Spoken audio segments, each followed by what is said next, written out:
Hi hello welcome to our channel. నేను మీ సిరి. ఈరోజు మనం చెప్పుకోబోయే కథ మిస్సెస్ అగస్త్య పార్ట్ 152. కథలోకి వెళ్ళే ముందు వీడియోని లైక్ చేసి హైప్ చేయడం మర్చిపోకండి. ఇక వచ్చేయండి. కళ్ళు వెడల్పు చేసి అతని వైపు చూసింది రచన. ఆమె కళ్ళు ఆవేశంతో ఎరిపెక్కాయి.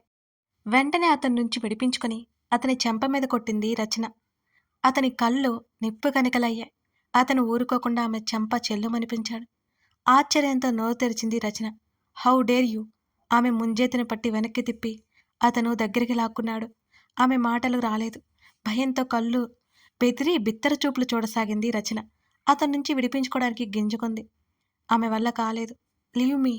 రచన విడిపించుకోవడానికి ప్రయత్నాలు మొదలుపెట్టింది. ఎందుకు కొట్టావు? ఆమెకి నొప్పి కలిగించేలా పట్టుకుని గట్టిగా అడిగాడు అతను. తప్పు చేసి అడగడానికి బుద్ధి లేదు? ఆమె మాటలు అతన్ని ఇంకా రెచ్చగొట్టాయి. వాట్? అన్నాడతను. ఆడవాళ్ళంటే అలుసా మీకు? ఆమె స్వరం ఆవేదనగా పొంగుకొచ్చింది ఈసారి. ఏం వాగుతున్నావు? ఏం చేయాలి నిన్ను? నన్నే కొడతావా? అని అరుస్తూ ముఖాన్ని దగ్గరికి తేగానే రచన భయపడింది.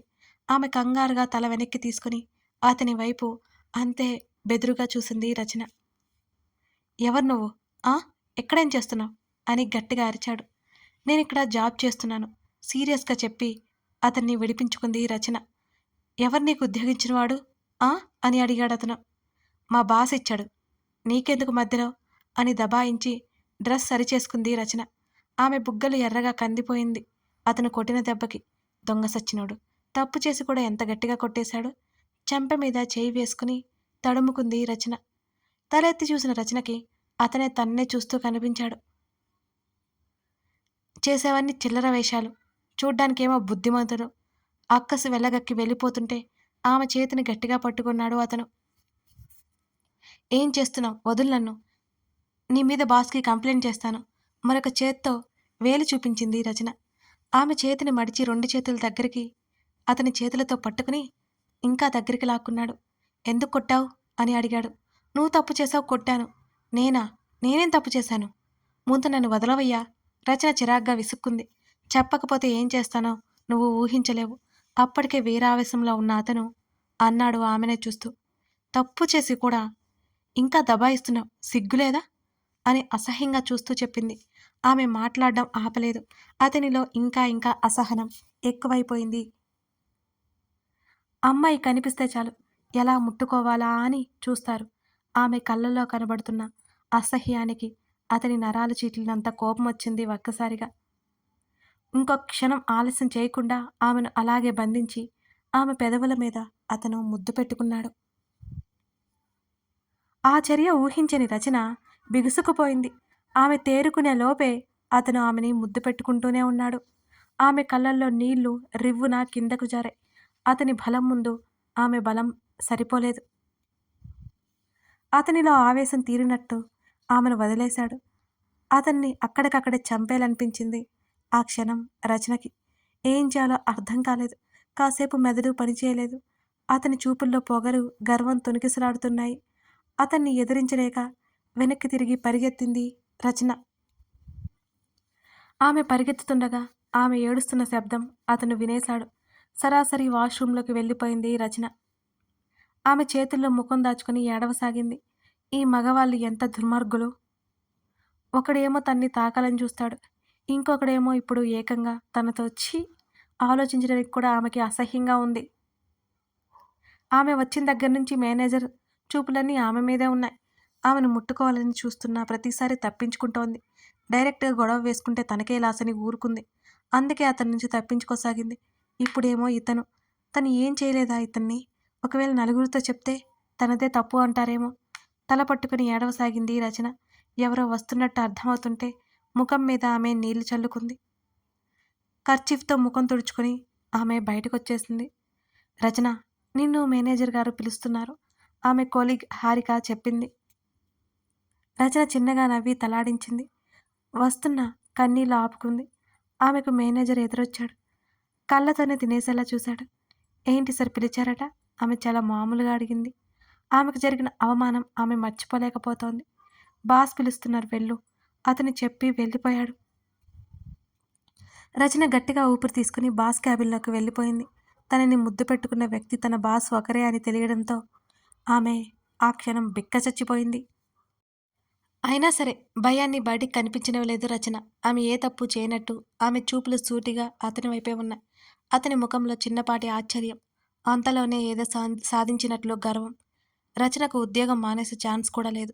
అసలు ఏ తప్పు చేయనప్పుడు ఎందుకని భయపడాలి? తనకి ఉద్యోగం ఎంత అవసరమో ఆమెకి బాగా తెలుసు. ఊరు కాని ఊరొచ్చి ఉద్యోగం లేకుండా అసలు తను బ్రతకగలదా? తన తల్లికి ఏం చెప్పుకోవాలి? పిలిచారట అని అడిగింది. ఓ, నువ్వేనా రచన? ఆ మాటల్లో పొగరు స్పష్టంగా అర్థమైపోతుంది. రచన మాట్లాడలేదు. వచ్చి 2 రోజులవుతుంది. ఏం చేశావు అని అడిగాడు అతను. చూపించమంటారా అని అడిగింది తడబడకుండానే. ఆమెలో ఆ ధైర్యం అతనికి ఏమాత్రం నచ్చలేదు. అతను లేచి ఆమె ముందరకొచ్చాడు. నీకు 2 ఆప్షన్స్ ఇస్తున్నా. నువ్వే డిసైడ్ అవ్వు అని ఆమెను పైనుంచి కింద వరకు చూస్తూ అన్నాడు. అతని చూపుల్లో ఆమె మీద కోపం తప్ప ఇంకేం లేదు. ఆమె అలాగే సీరియస్గా చూస్తూ నిలబడింది. ఒకటి ఆఫీస్ నుంచి వెళ్ళిపోతావా? వెళ్ళిపోయి సేఫ్గా ఉంటావా? లేకపోతే ఇక్కడే ఉండి నాకు కోపానికి బలైపోతావా? అతని మాటలకు ఆమె గుండెల్లో దడ పుట్టింది. ఉన్న పలంగా జాబ్ మానేసి రోడ్డున పడలేదని, అలాగని అతని దగ్గర వర్క్ చేయాలంటే భయంగానే ఉంది. నేనేం తప్పు చేయనప్పుడు నేనెందుకు భయపడాలి? లోపల భయాన్ని దాచుకుంటూనే చెప్పింది రచన. ఓ, అంటే అర్థమేంటి? ఇంకా ఇక్కడే వర్క్ చేస్తాను అంటావా? లేకపోతే వెళ్ళిపోతాను అంటావా? కళ్ళెగరేసి టేబుల్కి ఆనుకుని సూటిగా ఆమెనే చూశాడు అతను. మానేయాల్సిన అవసరం లేదు. నాకిదేమీ ఊరికే రాలేదు. చాలా కష్టపడితే ఈ ఉద్యోగం వచ్చింది అన్నది నిర్మొహమాటంగా. Very good. అయితే నా టార్చర్‌కి రెడీగా ఉండు అంటూ ఓ నవ్వు నవ్వాడు అతను. ఆ నవ్వు చూడగానే గుండెల్లో దడ పుట్టింది రచనకి. తనకి ఇలాంటివి అనుభవం కానీ, ఇతను తన బాస్. అయినా తను మామూలు ఎంప్లాయ్. తన్ని నైట్ షిఫ్ట్స్ కూడా కాదు. జాగ్రత్తగా ఉంటే సరిపోతుంది అనుకుంది రచన. తనలో తానే ఆలోచించుకుంది. ఇప్పుడు జాబ్ మానేస్తే తన తల్లి తను రోడ్డు మీద పడక తప్పదని మరోసారి గుర్తుకొస్తుంటే భారంగా నిట్టూర్పు విడిచింది రచన. ఇక నన్ను వెళ్ళమంటారా అని అడిగింది. వావ్! స్టేటస్ చూడగానే రెస్పెక్ట్ పెరిగిందన్నమాట. అతను మరోసారి నవ్వి చప్పట్లు కొట్టాడు. రచన మాట్లాడలేదు. అలాగే మరింత మౌనంగా నిలబడి ఉంది. వెళ్ళు అతను చెప్పగానే క్షణమైనా ఆగకుండా ఆమె బయటికి నడిచింది. డెస్క్ దగ్గరికి రాగానే అప్పటి వరకు ఉన్న కంగారు బయట పెట్టేసుకుంది. తల పట్టుకుంది రచన. పోయి పోయి అతనితో గొడవ పడింది తను. అందులోనూ ఆ రోజు ఉదయమే అగ్రిమెంట్ బాండ్ మీద సైన్ చేసింది. తను ఉన్న పలంగా ఉద్యోగం మానేస్తే 3 నెలల శాలరీ ముందే పే చేయాలి కూడా. అందుకే తప్పకుండా ఉండిపోయింది. అయినా తప్పంతా అతనిదే. తన చున్నీ పట్టి లాగి తన్ని ముట్టుకోవాలని చూశాడు. బాస్ అని, డబ్బుందని పొగరు కాబోలు. అహంకారం. ఛీ! అసహ్యించుకుంది రచన. దేవుడా! అతను నా జోలికి రాకుండా ఉండేలా చూడు మనసులోనే అనుకుని టైం వేస్ట్ అవుతుందే వర్క్లో కూర్చుంది రచన. ఒంట్లో గాని కాస్త శక్తి రాగానే ఎప్పట్లా రాత్రి ఇంటి నుంచి బయటకొచ్చాడు. అతని ఇద్దరి బాడీగార్డ్స్ తప్ప ఎవరూ లేరు. చాలా సీక్రెట్‌గా వేరే కార్‌లో బయటికెక్కడికో వెళ్ళిపోయాడు సూరజ్. చాలా దూరం ప్రయాణించిన తర్వాత ఒక చిన్న ఇంటి ముందు అతని కారు ఆగింది. బయట బౌన్సర్స్‌కి చెప్పి అతను లోపలికి నడిచాడు. క్యాప్ ఉన్న అతన్ని ఎవరు గుర్తుపట్టలేనట్టున్నాడు సూరజ్. లోపలికి వెళ్ళిన సూరజ్ కాలింగ్ బెల్ మోగించగానే అతని గర్ల్ ఫ్రెండ్ వచ్చి డోర్ తీసింది. డోర్ లాక్ చేసి ఆమెను హత్తుకుని దగ్గరికి లాక్కున్నాడు. ఇన్ని రోజులు ఏమైపోయావు? ఆమె హిందీలో అడిగింది. యాక్సిడెంట్ అయింది. బెడ్ రెస్ట్ బేబీ అంటూ ఆమెతో పాటు సోఫాలో వాలిపోయాడు సూరజ్. అసలేమైంది అని అడిగింది ఆమె. చెప్పాను కదా చిన్న యాక్సిడెంట్ అని. ఎలా ఉన్నావు అని అడిగాడు సూరజ్. నేను బావున్నాను. నువ్వు కనిపించకపోయేసరికి బాగా భయం వేసింది. మన పెళ్లి విషయం మీ మావయ్యతో మాట్లాడావా అని అడిగింది ఆ అమ్మాయి. లేదు, మాట్లాడలేదు. మావయ్య పని మీద స్టేట్స్ వెళ్లారు. వచ్చాక మాట్లాడతాను. ఆమె పెదవులు అందుకున్నాడు సూరజ్. ఆమెకు మాట్లాడే అవకాశం అతను ఇవ్వకుండా సొంతం చేసుకున్నాడు. అతను పెళ్లి చేసుకుంటాడు అని ఆశతో ఉంది. అవసరానికి ఆ పదం ఉపయోగించి ఆమెను లాక్ చేశాడని ఆమెకి తెలియదు కదా. అందరూ తన డబ్బు చూసి, తన అందం చూసి లొంగిపోతే ఆమె మాత్రం లొంగకపోయేసరికి ఆ రూట్లో వచ్చాడు సూరజ్. అది నిజమే అనుకుని, ప్రేమే అనుకుని నమ్మింది.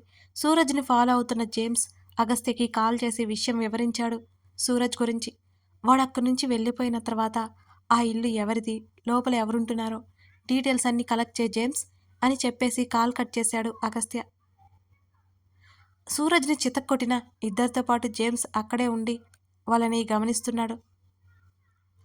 తెల్లవారుజామున ఎప్పుడో సూరజ్ ఇంటి నుంచి బయటకొచ్చాడు. మళ్ళీ మనోహర్ విల్లాకి వెళ్ళిపోయాడు సూరజ్.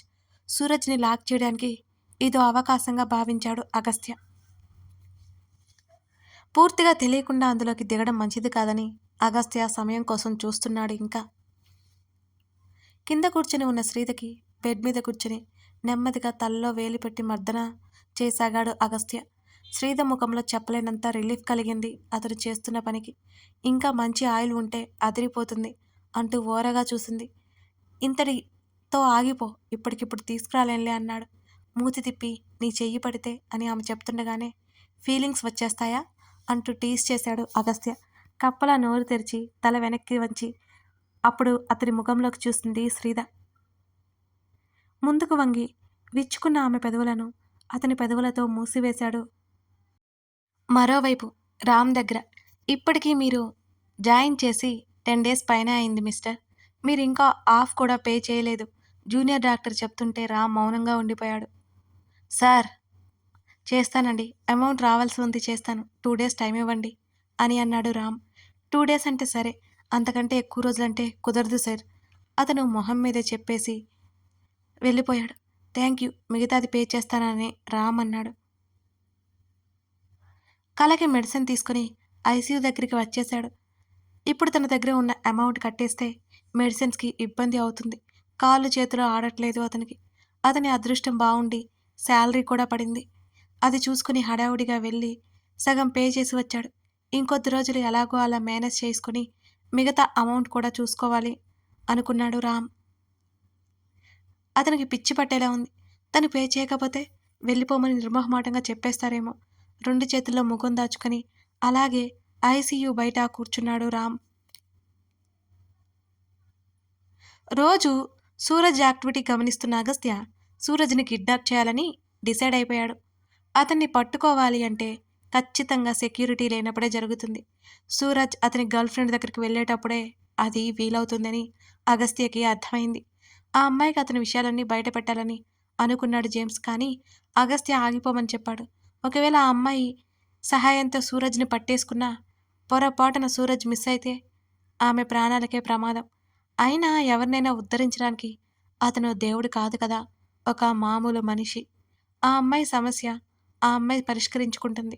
సూరజ్ పూర్తిగా లాక్ అయితే ఆ అమ్మాయికి విషయం చెప్తే చెప్తాడు, లేకపోతే లేదు. ఆమె బ్రతికి ఉండాలంటే సూరజ్ గురించి తెలియకుండా ఉండడమే బెటర్ అని అనుకున్నాడు అగస్త్య. మనోహర్ జాడ కనిపించకపోవడంతో ఇంకా చిత్రంగా ఉంది సూరజ్కి. అందుకే పొలిటీషియన్స్తో మాట్లాడి స్పెషల్ ఆఫీసర్స్ని రంగంలోకి దింపాడు. కానీ అక్కడే ఉంది డేవిడ్. అతని మాఫియా మైండ్ అతని సెక్యూరిటీని దాటి మనోహర్ని పట్టుకోవడం సూరజ్ వల్ల కాని పని. తన తల్లిదండ్రులు ఉండడంతో ఎప్పుడో మిడ్-నైట్ నుంచి బయలుదేరాడు సూరజ్. ఆ రోజు కూడా ఆ అమ్మాయి దగ్గరికి అతని గర్ల్ ఫ్రెండ్ ఇంటికి వెళ్ళి తెల్లవారుజామున సూరజ్ బయటకొచ్చాడు. సూరజ్ ప్రతి కదలిక గమనిస్తున్నాడు జేమ్స్. అతను బయటికి రాగానే కారు డోరు తీసి ఉంచారు. అలసటగా వెళ్ళి కారులో వెనక్కి వాలి కళ్ళు మూసుకున్నాడు అతను. కాసేపటి వరకు సూరజ్ అలాగే ఉండిపోయాడు. కాస్త దూరం తర్వాత తల ఎత్తి చూడగా రూట్ మారిపోయినట్టు అనిపించింది సూరజ్కి. ఏయ్, ఏం చేస్తున్నారు? ఎటు తీసుకెళ్తున్నారు? హా? ముందు కూర్చున్న ఇద్దరిని చూస్తూ గట్టిగా అరిచాడు సూరజ్. వాళ్ళు కనీసం వెనక్కి తిరిగి కూడా చూడలేదు. వాళ్ళు ఏమీ మాట్లాడలేదు.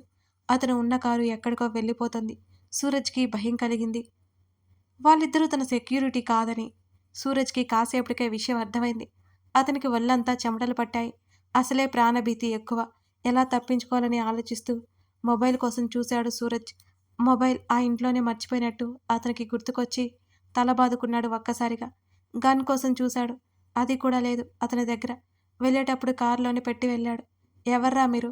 అతను అరిచి డోర్ లాక్స్ ఓపెన్ చేయడానికి ట్రై చేయగా అవి అసలు ఓపెన్ అవ్వలేదు.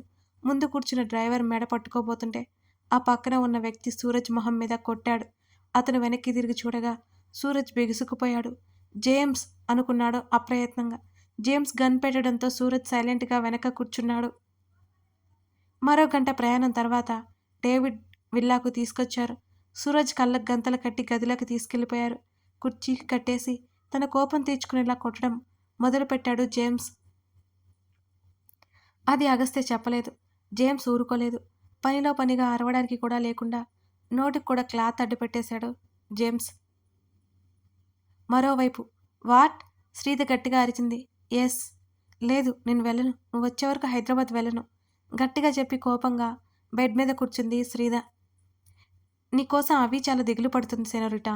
నువ్వు వెళ్తే రిలీఫ్గా ఉంటుంది. ఈవినింగ్ ఫ్లైట్కి బయలుదేరాలి నువ్వు. నీతో పాటు జేమ్స్ ఉంటాడు. అదే ఫైనల్ డెసిషన్ అన్నట్టు చెప్పేశాడు అగస్త్య. ఎంతైనా అక్కడ ఉంది మిస్సెస్ అగస్త్య కదా.